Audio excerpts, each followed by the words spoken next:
Bharat Ratna doctor Bhimrao Ambedkar ಅವರಿಗೆ ಕೋಟಿ ಕೋಟಿ ನಮನ. ಇವರ ಜೀವನವನ್ನು ಆಧರಿಸಿ ಈ ಧಾರಾವಾಹಿಯನ್ನು ನಿರ್ಮಿಸಲಾಗಿದೆ. ರಾಷ್ಟ್ರಕ್ಕೆ, ರಾಷ್ಟ್ರದ ಜನರಿಗೆ ಅಂಬೇಡ್ಕರರ ಕೊಡುಗೆ ಅಪಾರ.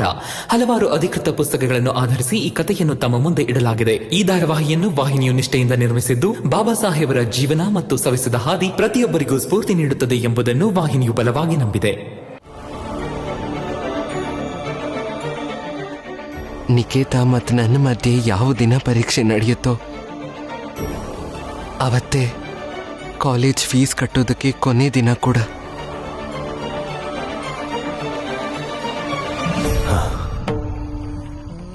ನೋಡು ಭೀಮಾ, ಏನಾಗುತ್ತೆ ಏನಾಗಲ್ಲ ಅದನ್ನೆಲ್ಲ ಯೋಚಿಸ್ಬೇಡ. ನೀನು ನಿಕೇತನ ಸೋಲ್ಸಕ್ಕೋಸ್ಕರ ಈ ಪರೀಕ್ಷೆಯಲ್ಲಿ ಭಾಗವಹಿಸ್ತಿಲ್ಲ. ಬದಲಾಗಿ ನೀನು ಗೆಲ್ಲಬೇಕು ಅನ್ನೋ ಕಾರಣಕ್ಕಾಗಿ ಭಾಗವಹಿಸ್ತಾ ಇದೀಯಾ. ಯಾವುದೇ ವ್ಯಕ್ತಿ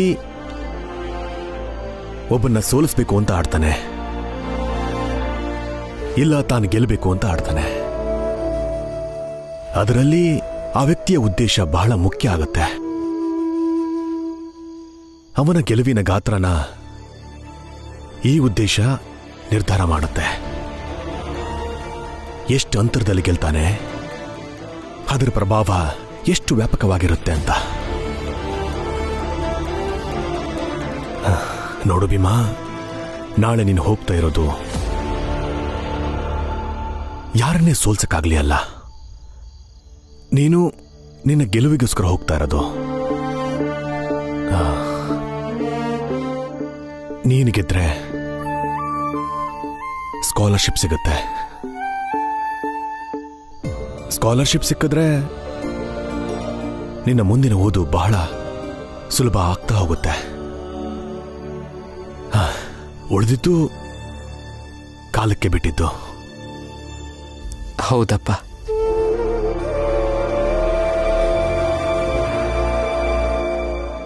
ನಿಕೇತ್, ನಾಳೆ ನೀನು ಭೀಮರಾವ್ನ ಸೋಲಿಸಬೇಕು. ಅದಕ್ಕೆ ನಾವು ನಿನಗೋಸ್ಕರ ವಿಶೇಷವಾದ ಬಾದಾಮಿ ತಂದಿದ್ದೀವಿ. ಇದನ್ ತಿನ್ನು. ಇದು ಬುದ್ಧಿನ ಚುರುಕ್ ಮಾಡುತ್ತೆ, ದೇಹಕ್ಕೂ ಒಳ್ಳೇದು. ತಗೋ. ಒಂದು ನೆನಪಲ್ಲಿಟ್ಕೋ, ನಮಗೆ ನೀನು ಗೆಲ್ಲೋದಕ್ಕಿಂತ ಭೀಮರಾವ್ನ ಸೋಲು ಬಹಳ ಮುಖ್ಯ. ನಿನ್ನ ಗೆಲುವು ಕೇವಲ ನಿನ್ನ ಗೆಲುವಲ್ಲ, ಅದು ನಮ್ಮೆಲ್ಲ ಮೇಲ್ವರ್ಗದ ಗೆಲುವಾಗಿರುತ್ತೆ. ನನಗೂ ಆ ಕೆಳವರ್ಗದ ಭೀಮರಾವ್ನ ಸೋಲಿಸಿ ಅವನ ಯೋಗ್ಯತೆ ಏನು ಅಂತ ತೋರಿಸ್ಬೇಕಿದೆ. ಮತ್ತು ನಾನು ಅವನು ಖಂಡಿತ ಸೋಲಿಸ್ತೀನಿ. ಶಭಾಷ್.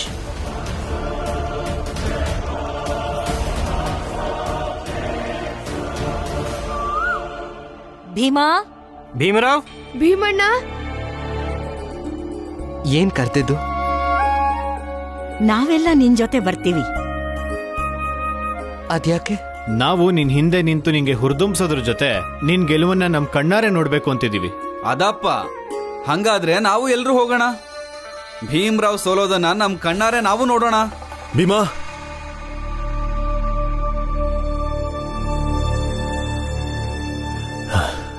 ನಾವೆಲ್ಲ ಒಟ್ಟಿಗೆನೆ ಹೋಗೋಣ. ಹೌದು ಭೀಮಾ, ನಾವೆಲ್ಲ ಒಟ್ಟಿಗೆ ಇದ್ರೆ ಪ್ರೋತ್ಸಾಹನೂ ಸಿಗುತ್ತೆ, ಧೈರ್ಯನೂ ಇರುತ್ತೆ. ಆಗ್ಲಿ. ಖಂಡಿತ ನಾವೆಲ್ಲ ಹೋಗ್ಲೇಬೇಕು. ಇಷ್ಟು ದಿನ ಇವನ್ ಬರೀ ಕಾಲೇಜಿಗೆ ಹೋಗೋದನ್ನ ಮಾತ್ರ ನೋಡಿದ್ವಿ. ಅಲ್ಲಿ ಓದ್ತಿದ್ನೋ ಇಲ್ವೋ ಅನ್ನೋದನ್ನ ನೋಡ್ಬೇಕು ತಾನೇ. ಸರಿಯ, ಹಾಗಾದ್ರೆ ಒಂದ್ ಕೆಲ್ಸ ಮಾಡಿ, ಒಟ್ಟಾರದವರೆಲ್ಲ ನೋಡಕ್ ಬನ್ನಿ. ಭೀಮನ್ ಪರ ಇರೋರು ಭೀಮನ್ ಪರ ಇರಿ, ಭೀಮನ್ ವಿರುದ್ಧ ಇರೋರು ಅವ್ನ ವಿರುದ್ಧ ನಿಂತ್ಕೊಳ್ಳಿ. ಭೀಮಾ, ನೀನ್ ಹೋಗ್ಬಾ. ನಂಗೆ ಯಾಕೋ ತುಂಬಾ ಹುಷಾರಿಲ್ಲ. ಆದ್ರೆ ಪರವಾಗಿಲ್ಲ ಆನಂದ, ನೀನು ಮನೆಯಲ್ಲೇ ವಿಶ್ರಾಂತಿ ತಗೋ. ಹಾ, ನೀವ್ ಯಾರು ಯೋಚನೆ ಮಾಡ್ಬಿಡಿ ಇವ್ರ ಬಗ್ಗೆ. ನಾ ಇದೀನಿ ಇವ್ರನ್ನ ನೋಡ್ಕೊಳಕ್ಕೆ. ಆದ್ರೆ ಅಣ್ಣ. ಭೀಮಾ, ಹೋಗ್ಬಾ. ಅಲ್ದೆ ನಾನು ಮನೇಲೆ ನೀನ್ ಬರೋದನ್ನ ಕಾಯ್ತಾ ಇರ್ತೀನಿ. ಗೆದ್ದು ಬಾ, ಆಯ್ತಾ? ನಡೀರಿ. ಬನ್ರಪ್ಪ. ಬನ್ನಿ ಬನ್ನಿ.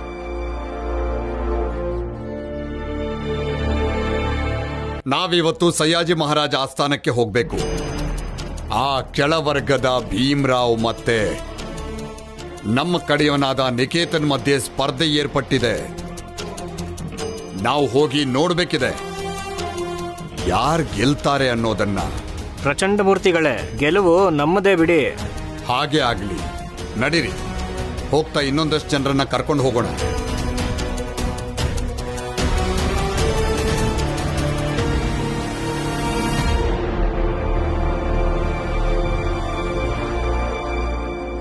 ಯೋಗ್ಯತೆ ಇದ್ದವನಿಗೆ ಗೆಲುವಿನ ಹಾರ. ಮಹಾರಾಜರಿಗೆ ಮಹಾರಾಜರಿಗೆ ಮಹಾರಾಜರಿಗೆ. ನಾನು ನಿಮ್ಮೆಲ್ಲರ ಮುಂದೆ ಹೇಳಿದ ಹಾಗೆ ನಿಕೇತ ಹಾಗೂ ಭೀಮರಾವ್ ನಡುವೆ ಸ್ಪರ್ಧೆ ಏರ್ಪಟ್ಟಿದೆ. ಆ ಸ್ಪರ್ಧೆಯ ಮೊದಲ ಪರೀಕ್ಷೆ ಈಗ ಪ್ರಾರಂಭ ಆಗುತ್ತೆ.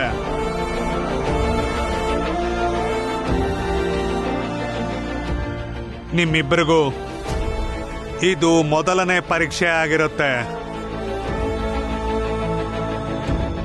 ಹಣತೆಗಳನ್ನ ತನ್ನಿ.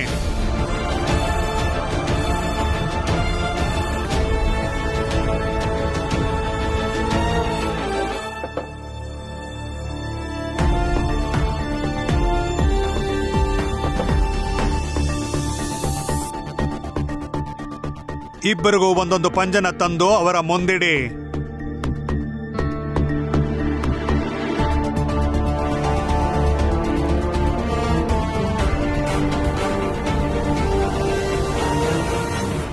ಜನಾರ್ದನ, ಇಷ್ಟೊಂದು ಹಣತೆಗಳನ್ನ ಇಟ್ಟು ಏನ್ ಮಾಡ್ತಾರೆ? ನಂಗೂ ಗೊತ್ತಿಲ್ಲ ನಂಜುಂಡಣ್ಣ. ನೋಡೋಣ ಏನ್ ಮಾಡ್ತಾರೆ ಅಂತ. ಸರಿ. ಈ ಪಂಜಿನ ಸಹಾಯದಿಂದ ನಿಮ್ಮ ಮುಂದಿರೋ ಹಣತೆಗಳನ್ನ ಹಚ್ಚಬೇಕು. ಮೊದಲನೆಯದಾಗಿ ನಿಕೇತ, ನೀನು ದೀಪ ಹಚ್ಚು. ಅಪ್ಪಣೆ ಮಹಾರಾಜ. ಭೀಮ್ರಾವ್, ನಂತರ ನಿನ್ನ ಸರದಿ. ಅಪ್ಪಣೆ ಮಹಾರಾಜ. ನಿಕೇತ, ನಿನ್ನ ಮುಂದಿರೋ ಹಣತೆಗಳನ್ನ ಹಚ್ಚೋದಕ್ಕೆ ಪ್ರಾರಂಭ ಮಾಡು. ಆಗ್ಲಿ ಮಹಾರಾಜ.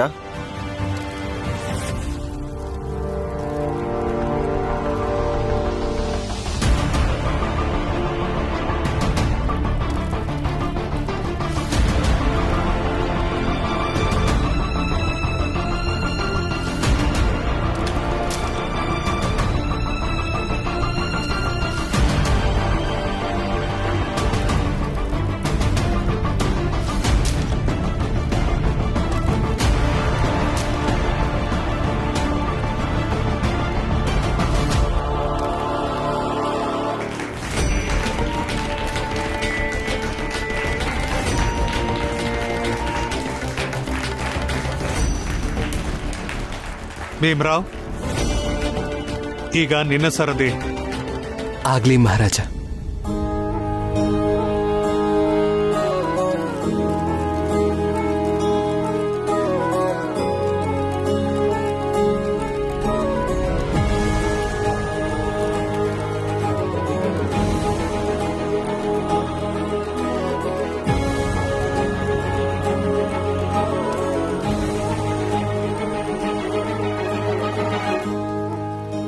ನೋಡು ಭೀಮಾ, ಇತಿಹಾಸದಲ್ಲಿ ಇಲ್ಲಿವರೆಗೂ ಗೆದ್ದ ವ್ಯಕ್ತಿಗಳಲ್ಲಿ ಅವರೆಲ್ಲರಲ್ಲೂ ಒಂದು ಗುಣ ಸಮಾನವಾಗಿದೆ.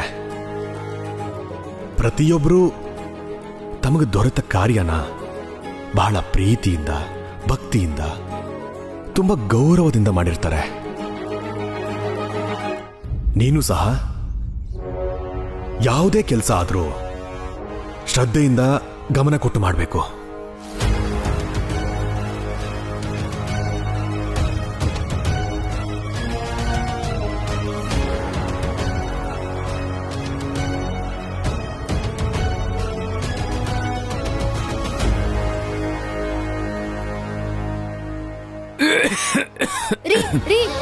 ನೀರ್ ಕುಡೀರಿ. ಯಾಕೆ ಇಷ್ಟೊಂದು ಕೆಮ್ತಿದ್ದೀರಾ? ನೀರ್ ಕುಡೀರಿ. ನೀವು ತುಂಬಾ ಕೆಮ್ತಿದ್ದೀರಾ.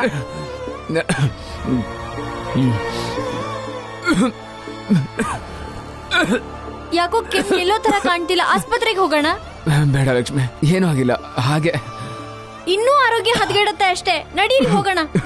ನಡೀರಿ.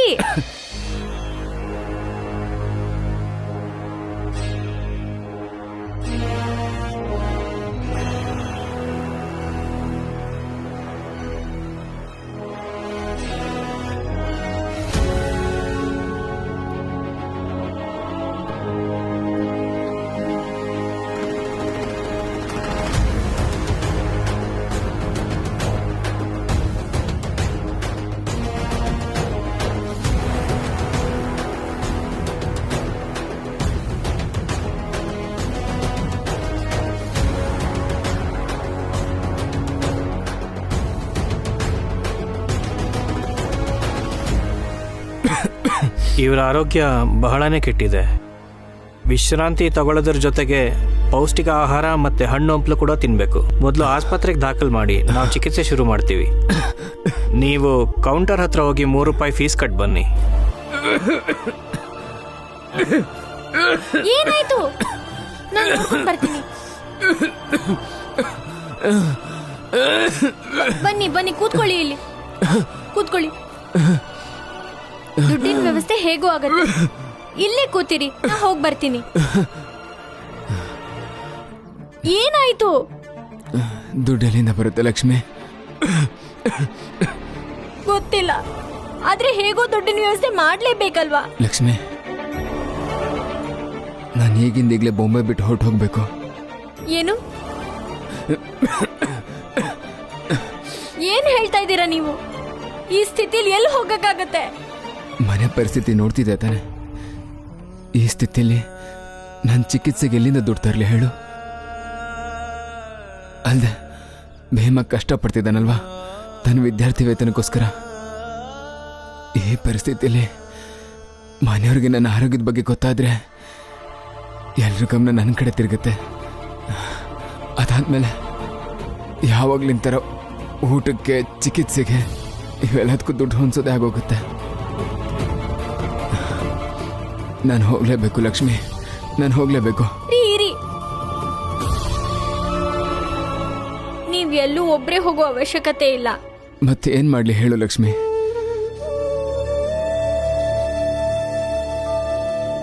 ನಾವು ನನ್ನ ತವ್ರ ಮನೆಗೆ ಹೋಗೋಣವಾ? ಕೋಕಣ್, ಅಲ್ಲಿ ನಿಮ್ಗೆ ಚಿಕಿತ್ಸೆನೂ ಮಾಡಿಸಬಹುದು. ನಾವು ಭೀಮ್ ಭಾವ ಮತ್ತೆ ವಟಾರದವರೆಲ್ಲ ಬರೋ ಅಷ್ಟರಲ್ಲಿ ಹೋಗ್ಬಿಡೋಣ ನಾವಲ್ಲಿಂದ.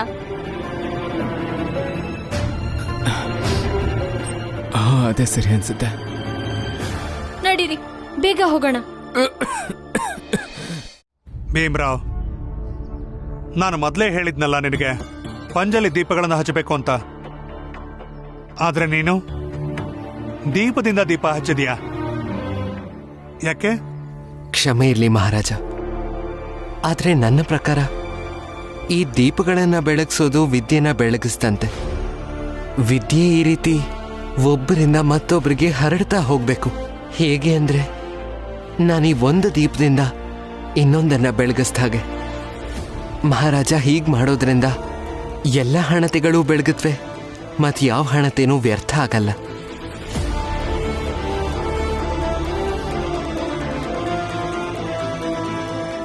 ಮಹಾರಾಜರೇ, ನನ್ನ ಪ್ರಕಾರ ನಿಕೇತನಿಗೂ ಇದರಲ್ಲಿ ಒಂದು ತರ್ಕ ಇದೆ ಅನ್ನಿಸ್ತಿದೆ. ತಾವು ಇವನ ತರ್ಕವನ್ನು ಕೇಳಬೇಕು ಅಂತ ವಿನಂತಿ. ಅವಶ್ಯವಾಗಿ. ನಿಕೇತ, ನಿಂಗೇನಾದರೂ ಹೇಳೋದಿದೆಯಾ? ಇದೆ ಮಹಾರಾಜ. ಮಹಾರಾಜ, ಈ ಪಂಜು ನನ್ನ ಪ್ರಕಾರ ಗುರು ಇದ್ದ ಹಾಗೆ, ಮತ್ತೆ ಈ ದೀಪಗಳು ಶಿಷ್ಯರ ಹಾಗೆ. ಓದಬೇಕು ಅನ್ಕೊಂಡಿರೋರ್ಗೆಲ್ಲ ವಿದ್ಯೆ ಸಿಗೋದಿಲ್ಲ. ಯಾವ ಹಣತೆಗಳು ಬಿದ್ದು ಹೊಡೆದೋದ್ವೋ ಆ ಹಣತೆಗಳೆಲ್ಲ ವಿದ್ಯೆ ಪಡೆಯೋಕ್ಕಾಗದಿರೋ ಶಿಷ್ಯರ ಥರ. ನಾನು ನಮ್ಮ ಶಿಕ್ಷಣ ವ್ಯವಸ್ಥೆ ಹೇಗಿದೆ ಅನ್ನೋದನ್ನ ಈ ಮೂಲಕ ನಿರೂಪಿಸಿದ್ದೀನಿ ಮಹಾರಾಜ.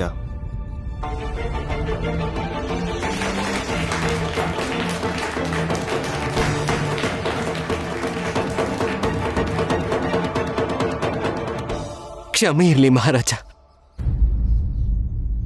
ಆದ್ರೆ ನನಗನ್ಸೋ ಪ್ರಕಾರ ನಾವು ಇಂತಹ ಶಿಕ್ಷಣ ವ್ಯವಸ್ಥೆನ ಮೊದಲು ಬದಲಾಯಿಸಬೇಕು. ಯಾಕಂದ್ರೆ ಸಮಾಜದ ಯಾವುದೇ ಹಣತೆನೂ ಬೆಳಗದೆ ವ್ಯರ್ಥ ಆಗಬಾರ್ದು.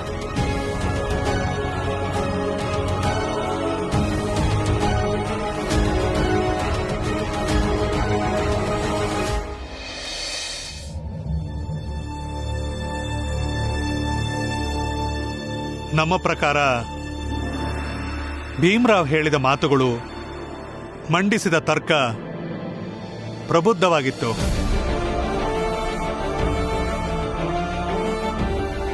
ಮಿಗಿಲಾಗಿ ನಾವು ವಿದ್ಯಾರ್ಥಿ ವೇತನ ನೀಡೋದಕ್ಕೆ ಪ್ರಾರಂಭ ಮಾಡಿದ್ದೆ ಈ ಉದ್ದೇಶದಿಂದ.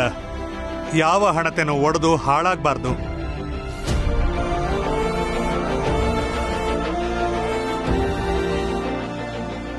ಆದ್ದರಿಂದ ಸ್ಪರ್ಧೆಯ ಮೊದಲ ಸುತ್ತಿನ ವಿಜೇತ ಭೀಮ್ರಾವ್.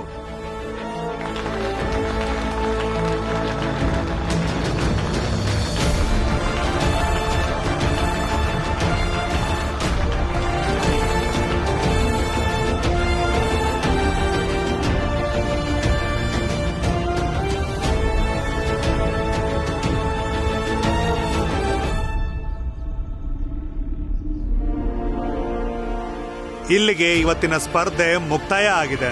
ನಾಳೆ ಬೆಳಗ್ಗೆ ಸ್ಪರ್ಧೆಯ 2ನೇ ಸುತ್ತು ಪ್ರಾರಂಭವಾಗಲಿದೆ. ನಾಳಿನ ಸ್ಪರ್ಧೆಯಲ್ಲಿ ನಿಮ್ಮಿಬ್ಬರಿಗೂ ಪುಸ್ತಕದ ಜ್ಞಾನದ ಮೇಲೆ ಪರೀಕ್ಷೆ ನಡೆಯುತ್ತೆ.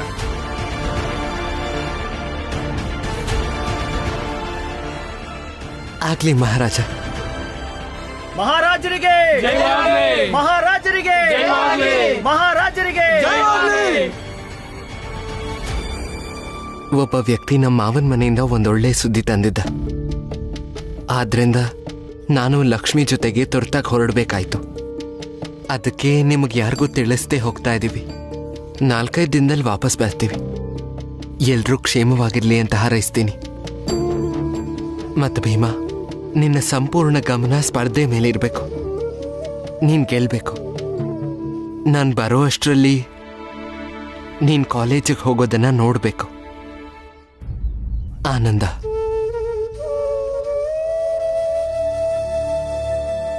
ಅಲ್ಲ, ಇವರಿಬ್ರು ಇದ್ದಕ್ಕಿದ್ದಾಗೆ ಯಾಕೆ ಹೋದ್ರು? ಸಂತೋಷದ ಸುದ್ದಿ ಬಂತು, ಅದಕ್ಕೆ ಹೊರಟ್ರು. ಡಂಗೂರ ಬಾರಿಸ್ಕೊಂಡು ಹೋಗ್ಬೇಕಿತ್ತಾ? ಸಂತೋಷದ ಸುದ್ದಿ ಆಗಿದ್ರೆ ಖಂಡಿತ ಕಾಯ್ತಿದ್ರು ನಾವು ಬರೋ ತನಕ. ಆದ್ರೆ ಅವ್ರು ಹಾಗೆ ಮಾಡಲಿಲ್ಲ. ಅಪ್ಪ, ಬೇರೇನಾದ್ರೂ ಕಾರಣ ಇರ್ಬೋದಾ? ನನಗೆ ಅರ್ಥನೇ ಆಗ್ತಿಲ್ಲ. ಆನಂದಣ್ಣ ಲಕ್ಷ್ಮಿ ಅಕ್ಕ ಇಬ್ರು ಖುಷಿಯಾಗೇ ಇದ್ರು. ನಿಮಗೆ ವಿದ್ಯಾರ್ಥಿ ವೇತನ ಸಿಗುತ್ತೆ ಅಂತ ಹೇಳ್ದೆ ಕೇಳ್ದೆ ಹೋದ್ರು ಅಂದ್ರೆ ಹೋಗೋದಕ್ಕೆ ಕಾರಣ ಏನೇ ಇರ್ಬೋದು, ಅದು ನಾವು ತಿಳ್ಕೋಬೇಕು. ಭೀಮಾ, ನೀನು ನಿನ್ನ ಪರೀಕ್ಷೆಗೆ ಸಿದ್ಧ ಆಗು. ಹೌದು ಭೀಮಾ, ರಾಮ್ಜಿ ಸರಿಯಾಗಿ ಹೇಳ್ತಿದ್ದಾರೆ. ಏನೇ ಆದ್ರೂ ನೀನು ವಿದ್ಯಾರ್ಥಿ ವೇತನ ಪಡ್ಕೊಳ್ಳೇಬೇಕು.